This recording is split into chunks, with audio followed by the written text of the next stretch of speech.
Pour le moment, le chef de l'État est à Bruxelles, mobilisé par les affaires internationales, à commencer par le conflit en Ukraine et l'expiration la nuit dernière de l'accord céréalier non renouvelé par Vladimir Poutine. Le choix du président russe est évidemment dénoncé par Emmanuel Macron. Il parle d'une énorme erreur.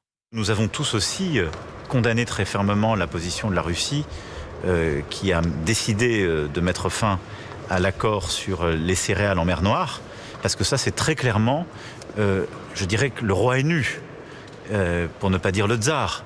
Et nous voyons très clairement que la Russie a décidé de faire de l'alimentation un élément de la guerre et au fond d'affamer des pays qui sont déjà en difficulté.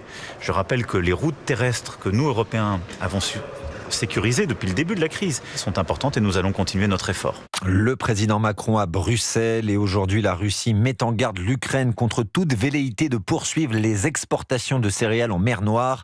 Moscou avertit des risques, il n'y a plus de garantie de sécurité.